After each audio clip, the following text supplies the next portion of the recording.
What I find 10 times more interesting as an IBO is the answer to this question. Who is the New York Yankees leadoff hitter? And Aaron Boone was asked that yesterday at his first press conference of the year. Here's how he tried to tackle the question. Who's your leadoff guy? I don't know. We'll see. I really don't. I mean, you could throw out 6 or 7 names, and I'd go, I could see that. So that's where I'm at right now on it. It could end up being a shared thing where, verse left, verse right situation. Hopefully it kind of smacks us over the head, and becomes very clear at some point. But I really don't have someone in mind necessarily as, that's who it's going to be. His initial response is just so brilliant. It's, I don't know. Mm-hmm. Basically, I have no idea. And I started thinking, he's kind of right. Yeah. There is no answer to what you think is a simple question, who is the Yankees leadoff hitter? And just to remind you, okay, well, what did they do last year? They basically had 2 guys leading off a vast majority of the season. And those 2 guys were Anthony Volpe, who unfortunately just failed out of it. He just didn't perform well enough after his good start. And the other guy who ended up doing it a lot was Gleyber Torres, who's no longer on the team. The guy who did it the third most is Alex Verdugo, who's also not on the team. Mm-hmm. So if you just look at last year, the only guy that's on the team who did it a lot was Anthony Volpe. And I guess we'll start there. You can't lead off Anthony Volpe. No, I don't think that's the answer. I have 2. You got 2? I have 2. All right. One is, you put it in my head, and I can't stop thinking about it anymore. Go ahead. Aaron Judge. See, Aaron Judge is the easy way out. Yes, that's the easy way out. Yes. But if it's not Aaron Judge, and you just keep him in the 2-hole where he's been, I'd say Jazz Chisholm. Jazz Chisholm. Even though Jazz Chisholm has a career on-base percentage of .311, which is unacceptable for a leadoff hitter.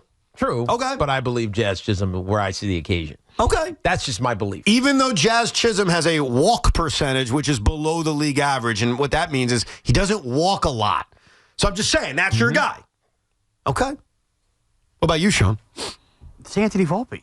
It's Anthony Volpe. He has a .288 career on-base percentage. He walked 6% of the time last year, well below the league average. All right. First of all, I am intrigued by Jazz. That would be my number 2. You're going to lead off Anthony Volpe? Let me just tell you something about Anthony Volpe. Wow.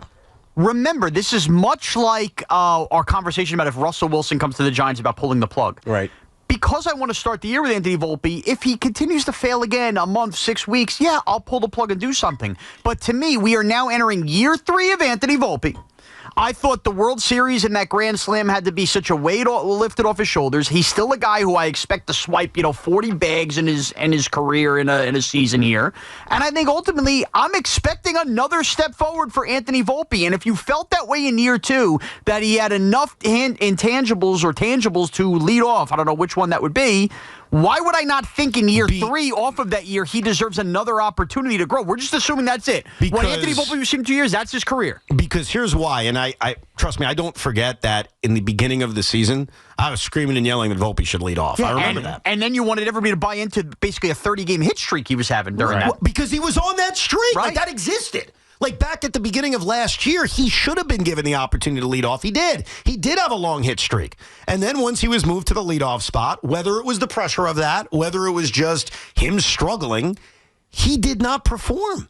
I agree. And after late June, early July, Aaron Boone made the decision of, I can't lead this guy off anymore. And that's when he went to Ben Rice for a few games and Alex Verdugo and eventually settled in on Gleyber Torres. So he pulled the plug on Anthony Volpe before the All-Star break last year. And then, by the way, other than the Grand Slam he hit, which I know was a very cool moment last year, does he really deserve, based on a performance, to be the leadoff hitter? But this thing is... Man, I'm going to use a bunch of big words I don't know to use. This thing is fickle, Evan, okay? Last year, when Boone then handed the baton to Gleyber Torres, he did so after Gleyber Torres had been dreadful all season long and then really picked up the pace. So I said to say, if you don't have a right answer anyway, to me, I'm going to look at a young player that is entering year 3 and go, you know what? You're the first to have the baton. Obviously, he has to have a good spring. I do want to ask a very dumb question for all of you, because I think this will help kind of get to the right answer. What do you want in a leadoff hitter? What are the skill sets that you want out of the guy that's setting the tone for a baseball game? Well, I mean, obvious is it's to get on base. Is that's your number one priority? Number one. Okay. Create a run-scoring opportunity. Anything else? Early in games. Like, do you want power? Do you want stolen base? Like, what? OBP is number one. I'm with you. What's number two? Anything else? So I think Tiki's words there are the perfect ones, which is create a run-scoring opportunity. We all know Judge is going to come up if he's not the leadoff hitter, batting second. So to me, that's where I think Volpe and Jazz come in. If those guys do get on, the ability to score from first to home, steal a base, anything like that. So you want a little speed? I do. Okay. I do. Do you agree with on-base percentage being a priority? Look, it's impossible with baseball analytics for me to deny that. I'm just asking. And I'm not happy with Volpe's on-base percentage, but I am also putting stock, and I think he will improve. Yeah, Anthony Volpe has an on-base percentage that is unbelievably unacceptable out of a leadoff hitter. Right. It's just unbelievably unacceptable. So why are you even considering it? I'm not. He is. Okay, but I'm responding to him. I'm in my little. This is what I don't world, get, my though, IBO Evan. opinion. Volpe is not an option. So then who are you? So who is your option? You want me to tell you? Yeah. Okay, so here's what went through my head. I'll walk you through it. One guy I'm literally thinking about, this is crazy. I'm going to start off with the crazy one. I'm thinking about Jason Dominguez. I am. And I'm going to tell you why. I have no idea what to expect from Jason Dominguez, and the last thing I'm going to do is put him in a place to be, I don't know, exposed. If just like Volpe was, by the way, totally fair. And I don't want to say criticize because that's just going to happen regardless because he's young. Yep. But why him over Jazz Chisholm? Great question. By the way, the first thing you said about the pressure, totally fair game. It's why Boone won't do it. He won't do it. Why I'm intrigued by Jason Dominguez is that in the minor leagues, because that's the only sample size we have. He barely played in the major leagues. His on-base percentage in his career in the minor leagues is .363. That's a leadoff hitter. Yeah. He is a switch hitter. He has a very good eye. He walks a ton. He walks more than any of the other options we're going to get to this side of Aaron Judge. And, oh, by the way, Jason Dominguez, you talk about the pressure he's got? He's going to have the greatest protection in baseball hitting right behind him in Aaron Judge. What was Dominguez's on-base percentage in the minors? In his career minor league on-base percentage is .363. Okay, Anthony Volpe's was .376. Okay, but Anthony Volpe's had 2 years in the major leagues now. And that's it. That's all he's had is 2 years in the major leagues. And it's .293. Right. If Dominguez has a .293 on-base percentage by May 1st, I'm done. I'll pull the plug. I admit it. And by the way, I started with Dominguez was the first thing I said. It's a wild idea. I know that. Yeah.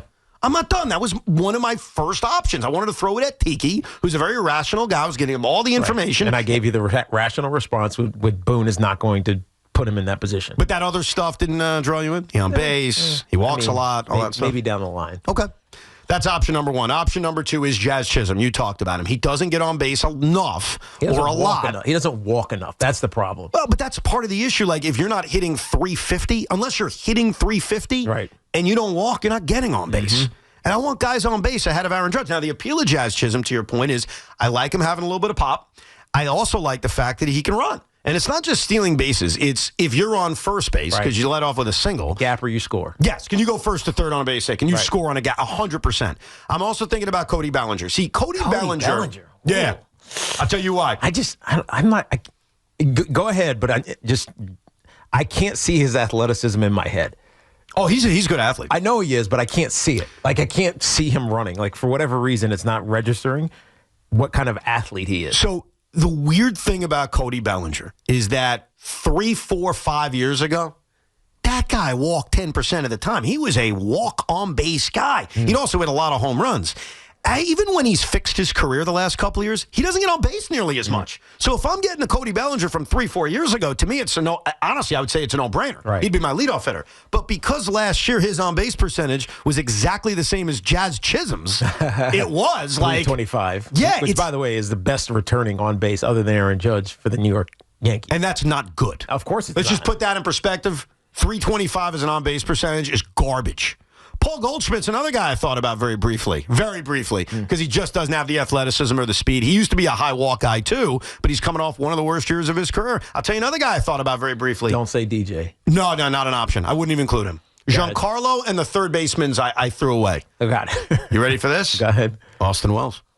I don't hate that. I don't hate Austin Wells. Now, interesting. He hit cleanup a little bit last year, actually had some success. And has a little speed. He can swipe bases. He's not as slow as the perception is because he's a catcher. So to me, my candidates are Aaron Judge, more on that in a second, Jason Dominguez, Cody Bellinger, Jazz Chisholm. And I'm thinking about Austin Wells. Now, none of these options are like amazing, but this is what I'm thinking about. Right. And so I'll give you my conclusion now after all this. I want Aaron Judge because I think it takes the pressure off of him. So as we talked about at the end of last year. Your conclusion after all this is the answer is Aaron Judge? It is, okay. But it's not going to happen because they're going to keep him in a 2-hole. I don't know about that. And he's let him off Aaron, before, Teague. To me, it's Jazz. I know he has, and he did it, but it was only one time, really, for an extended period of time. 21, I think. I got to go double check when it was happening, or 22. So I forget. I mean, I wish somebody would ask Boone why he hasn't tried it in other junctures in Aaron Judge's career. Why not give an experience, him in that experience? And hell, because there are moments, and we saw this in the postseason, where it feels like he's putting so much pressure on himself that he just short circuits. So the answer, by the way, in 2022, he started 34 games as the leadoff hitter. Would you like to hear his numbers? Go ahead. They're kind of stupid. Like stupid great? I'll just say them to you. You can decide. He hit 366. Oh, yeah, stupid great. With a 1,221 OPS, 13 home runs, and 25 RBIs in 34 games. That was in 2022. All right, so my pick is the right pick. So your pick's Aaron Judge? Yes. Sean, Stick to football, Barber. What the hell was that? That sounded like boom. What the hell? Well, what's your pick, Sean? It's Anthony Volpe. It's Anthony Volpe? I'm going back to I'm going to bank on he's going to improve upon that. Can you be an IBO on this, Tommy, or no? Of course. Who's the leadoff hitter? The leadoff hitter should be... I'm going to go Volpe, too. Oh, jeez. My Yankee people tell me that Volpe is the only choice, really. It can't be Volpe. It could always... You guys are freaking nuts at this point. Evan, I'm going to forget Tommy for a second. I'm sorry, Tommy. I said with all due respect that was rude. That is so crazy for you to say it can't be Volpe. Right now it can't And be. I agree with Sean. What do you mean right now? They don't have an answer, and he was one of their answers last year, and he's an improving player. Because here's why, and you could use this against me. I raise my hand. If on May 1st, he's hitting 270 with a 350 on base, yes, he can be the leadoff hitter. You're right. He has the skill sets to be the leadoff hitter for the New York Yankees. Do you remember what he did last year? Yeah, I remember a 30-game hit streak amongst those. Bro, what did he do in the second half of the season? Right. But this is what's driving me nuts, Evan. I hate the idea in sports with young players that what they've done through 2 years, you automatically assume that's what that guy is. He's allowed to improve, and even more so, he's allowed to improve in a spot where you literally were doing a whole thing where you don't have an answer, and the manager doesn't have an answer. Of course he's allowed to improve. Let him do it first. Like last year in April and May, he was really good. It's why I was on the opposite side of this argument. But in September, he hit 177 with a 220 on base. That's why John Boy, rightfully so, was pushing Boone on, hey, maybe you should sit him for a couple of days. He was right. We even talked about it on the air. Should they actually not play him anymore for Oswaldo Cabrera? Why did we say that? Because he wasn't performing. What is going to be better for Anthony Volpe this year in year 3 as a major leaguer? Hitting directly in front of Aaron Judge or hitting 7th? Hitting 9th, actually. Yeah. I bet him 9th. You know what? I'm going to change my answer. Volpe 9th, and I put Jazz first. Okay. That's all. By the way, That's that makes my a lot final more answer. sense. Volpe batting 9th makes a lot more sense. How about that, Aaron Boone? Yeah. Now you do know football and baseball. I respect that this is a wide open battle. So I do respect your opinion. Yeah. I just think it's absolutely insanity to actually suggest a guy with a 290 on base percentage should be the leadoff hitter for the New York Yankees. Like, you guys are freaking nuts to me. Do you have his splits as leadoff? Do you have them from last season? Of course I do. What do you want to know? What his on base I don't was? think he hit any home runs. He hit 242 with a 293 on base, hit 4 home runs, 24 RBIs, and 12 stolen bases in the 76 games he started as a leadoff hitter. No, actually, it's not horrible. It's not leadoff hitter. But it's not great enough to be, I don't know, a leadoff hitter. What you're excited about to start the season. And remember this, before I give you my answer, because I have come to a conclusion after going through all these different guys. Remember this. If Anthony Volpe is leading off, that means on average he's going to get 25 more plate appearances this season than Aaron Judge. If you're making that decision, you should be fired as manager. That's malpractice. Well, if that's the argument you're going to use, Evan, That's one of the arguments. Okay, then Aaron Judge needs to hit leadoff. That's it. Because you could make that case about the other 8 guys in the lineup. Sean, But I also disagree with that. Sean, Ding, ding, ding. That's Evan's point. Okay. We got back to the original. Aaron Judge is the leadoff hitter for the New York Yankees. I know it's weird. All right, I know it's different. But here's I where your know argument we're falls short. uncomfortable. We're going to take callers from, well, in 1987, they wouldn't do this. In 2025, in my opinion, Aaron Judge is the no-brainer leadoff hitter for the New York Yankees. By the way, maybe ultimately, here's what I would say. Thank you, Tiki. You're You were 25. right. You're 25%. Whatever how many are at bats. Here's all I'll tell you. And I know it's once a game, but that adds up for all those at bats. To me, Aaron Judge is also your no-brainer biggest run producer, and I want to get him in as many at bats with people on base as possible, and that would be batting second, not leading off. Because how many? That's four. That's only if you're guaranteeing that your number one, your leadoff hitter is getting on base. Yeah, And that's what we're discussing. but it's 5 to 6 at bats a week where you know he's not having anybody in front of him to drive in runs. Those add up over a season with the stats. Sean, that's the top of the first or the bottom of the first inning. Right. And I'll throw this at you. When you get on base to start an inning, when there's a runner on first and nobody out, the percentage that you're going to score a run is very high. It's not a guarantee, but it's high. Aaron Judge walks 45% of the time, basically. I know I'm exaggerating. The guy always walks. And if he doesn't walk, he parks one over the fence, and it's 1-0 in the first inning. Like, that one at-bat where there's nobody on base, of course there's nobody on base.